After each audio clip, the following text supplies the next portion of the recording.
56 inch का सीना, लंबी चौड़ी कदकाठी, सफेद दाढ़ी और अपनी बड़ी बड़ी आंखों से दुश्मनों को डरा कर रखने वाले भारत के एक ऐसे शख्स जिनके नाम का डंका आज पूरे भारत में नहीं बल्कि पूरी दुनिया में बज रहा है। अब तो आप समझ ही गए होंगे कि हम किन की बात कर रहे हैं।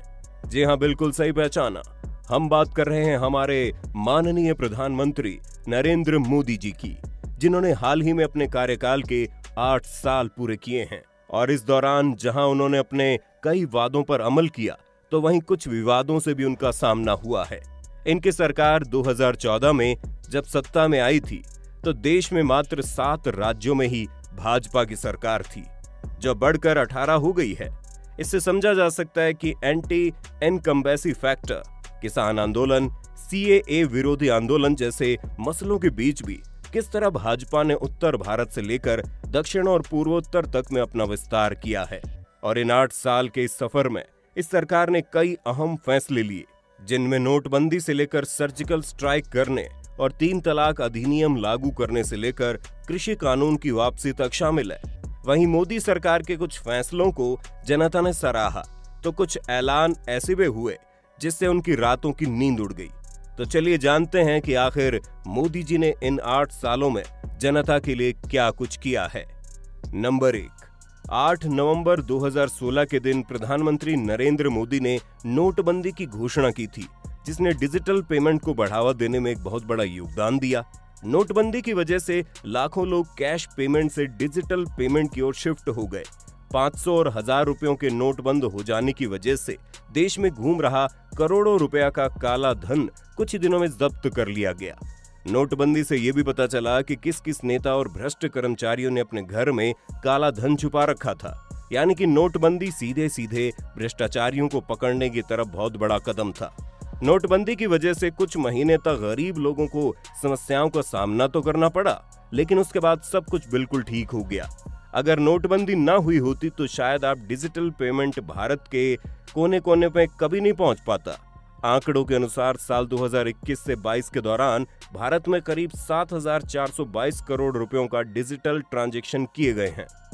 नंबर 2, प्रधानमंत्री नरेंद्र मोदी की मेक इन इंडिया और स्वच्छ भारत योजना।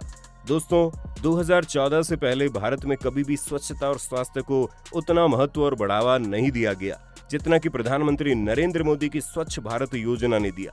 स्वच्छ भारत योजना की वजह से पूरे भारत में क्रांति फैल गई और इसी क्रांति की बदौलत गांव में रहने वाले लोगों के घर घर में शौचालय बन गए। स्वच्छ भारत अभियान पूरे भारत में लोगों को ये समझाने में कामयाब रही कि स्वच्छता हमारे जीवन के लिए कितनी जरूरी है, जिस वजह से पूरे भारत में लोगों ने अपने अपने घरों के आसपास सफाई रखनी शुरू कर दी। इसके अलावा प्रधानमंत्री की मेक इन इंडिया योजना ने भारत में मौजूद व्यापारों और इंडस्ट्रीज को बहुत बड़े स्तर पर बढ़ावा दिया, ताकि भारत को किसी भी चीज के लिए किसी और देश पर निर्भर न रहना पड़े।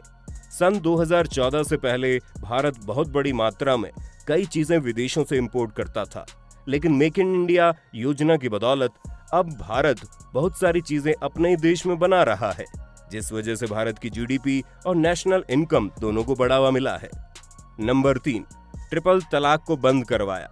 भारतीय मुसलमान महिला हमेशा 3 तलाक की वजह से अपने पतियों के दबाव में रहती थी, लेकिन प्रधानमंत्री नरेंद्र मोदी ने एक ऐसा बिल पास करवाया जिसमें 3 तलाक को इल्लीगल ही नहीं बल्कि कानूनी अपराध घोषित कर दिया गया। नरेंद्र मोदी ने ट्विटर पर इस बिल के रिगार्डिंग ये कहा था कि 3 तलाक बिल का पास होना महिला सशक्तिकरण की दिशा में एक बहुत बड़ा कदम है। उन्होंने कहा कि हमारी सरकार को इस बात का गर्व है कि हम मुस्लिम बहन और बेटियों को उनका अधिकार दिलाने के लिए अच्छा काम कर रहे हैं। विपक्षी दल के नेताओं के साथ कई बड़े बड़े लोगों ने भी प्रधानमंत्री नरेंद्र मोदी के 3 तलाक बिल के खिलाफ आवाज उठाई, लेकिन नरेंद्र मोदी अपने फैसले पर अटल रहे और मुसलमान महिलाओं को उनका अधिकार दिलाकर माने। आज उनके इस काम की प्रशंसा भारत के साथ साथ पूरे विश्व के मुसलमान भी कर रहे हैं और इस बिल के पास होने की वजह से भारत को पूरी दुनिया के मुस्लिम देशों के सामने एक अलग पहचान भी मिली है और भारत के रिश्ते कई मुस्लिम देशों के साथ कई हद तक मजबूत भी हुए। नंबर 4, अनुच्छेद 370 को हटाना और सीएए तथा एनआरसी को लागू करना। अनुच्छेद 370 एक ऐसा कानून था जिसके तहत भारत की कोई भी नीति और स्कीम सीधे कश्मीर के ऊपर लागू नहीं की जा सकती थी, जो जम्मू और कश्मीर के विकास में बहुत बड़ी बाधा बनी हुई थी। इसके अलावा जम्मू कश्मीर का एक अलग झंडा था और अपना अपना अलग संविधान भी था, जिस वजह से जम्मू और कश्मीर भारत में होने के बावजूद भी भारत के नहीं थे। लेकिन अनुच्छेद 370 के हटते ही जम्मू और कश्मीर को 2 अलग केंद्र शासित प्रदेशों में बांट दिया गया और पूरी तरह से भारत का हिस्सा बना लिया गया। अब जम्मू और कश्मीर बिल्कुल स्वतंत्र केंद्र शासित प्रदेश है और पूरे भारत के साथ एक साथ विकास की ओर बढ़ सकते हैं। CAA और NRC कानून में 3 पड़ोसी देशों पाकिस्तान, अफगानिस्तान और बांग्लादेश के ऐसे हिंदुओं, सिखों, बौद्धों, जैनियों, पारसियों और ईसाइयों को सिटीजनशिप देने का नियम था, जो किसी डर की वजह से 31 दिसंबर 2014 से पहले भारत भाग के आ गए थे। लेकिन इस कानून में समस्या ये थी कि इसमें पाकिस्तान, अफगानिस्तान और बांग्लादेश से आए हुए मुस्लिमों को इंक्लूड नहीं किया गया था, जिस वजह से इस कानून के खिलाफ बहुत बड़े बड़े जुलूस निकाले और मोदी सरकार की आलोचना भी की गई। नंबर 5, प्रधानमंत्री नरेंद्र मोदी की जन धन, उज्ज्वला और आयुष्मान भारत योजना ने पूरे भारत में गरीब लोगों की जिंदगी संवारने में एक बहुत बड़ा योगदान दिया। प्रधानमंत्री जन धन योजना के तहत देश के 45 करोड़ से ज्यादा गरीब लोगों के फ्री में अकाउंट खोले गए और कोविड पैंडेमिक के साथ लॉकडाउन के दौरान उनके खाते में पैसे भी भेजे गए, ताकि लॉकडाउन में गरीबों के पास कम से कम खाने पीने की चीजों के लिए पैसे मौजूद हों।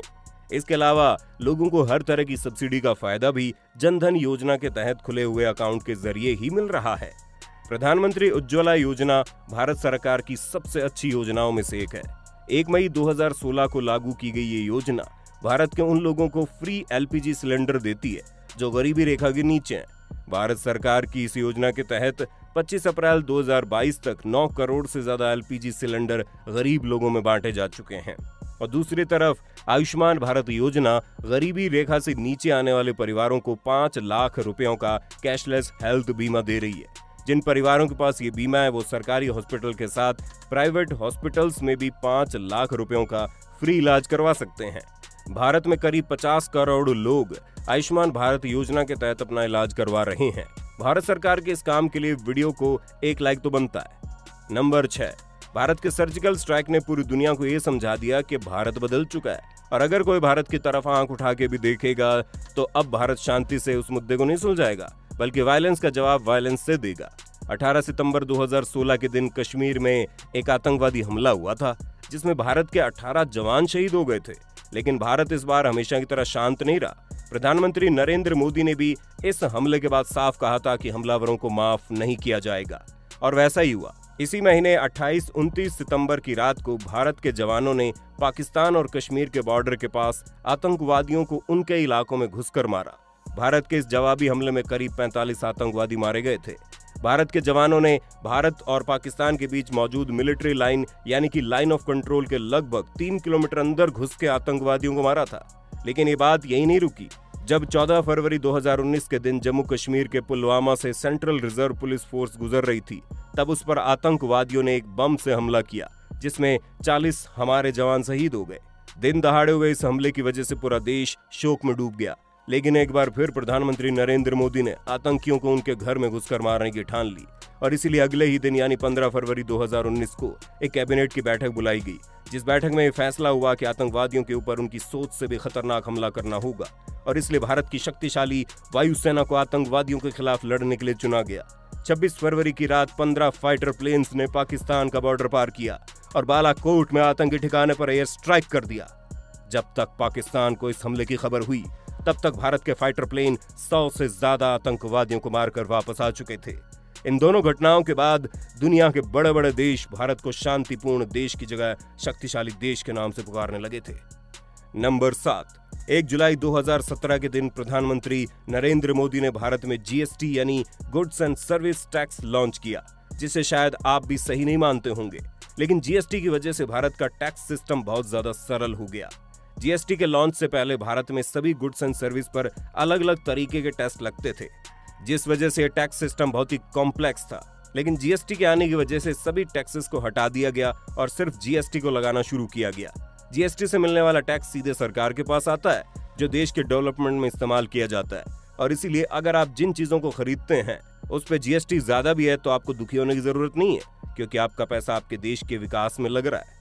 नंबर 8, प्रधानमंत्री नरेंद्र मोदी ने हमारे संविधान से 1450 पुराने कानूनों को खत्म किया है। ये वो कानून थे जिनका लोग गलत इस्तेमाल करते थे, या इन कानूनों का आधुनिक भारत के लिए कोई भी इस्तेमाल ही नहीं था। जैसे कि ऐसे ही कानून था गंगा में चलने वाली नावों का टोल टैक्स 2 आना, जो कि पुराने जमाने के 8 पैसे और आज के जमाने के 13 पैसे के बराबर है। इससे ज्यादा नहीं हो सकता था, लेकिन जैसा कि आप जानते हैं कि अब आने में कोई लेन देन तो होता नहीं है, इसलिए कानून आज के भारत के लिए बिल्कुल बेकार है, जिस वजह से भारत सरकार ने इस कानून को खत्म करवा दिया। ऐसे ही कुल 1450 कानूनों को अभी तक खत्म किया जा चुका है, और भारत सरकार अभी भी ऐसे कई कानूनों को ढूंढ रही है जिनका आधुनिक भारत के लिए कोई काम ही नहीं है। उम्मीद है आपको वीडियो पसंद आई होगी, इसलिए वीडियो को लाइक करने के साथ दोस्तों में शेयर कर देना। चैनल को सब्सक्राइब करके बेल आइकन तो प्रेस कर ही देना, और कमेंट में बताना प्रधानमंत्री नरेंद्र मोदी जी का कौन सा काम आपको सबसे ज्यादा अच्छा लगा। Thanks for video watching.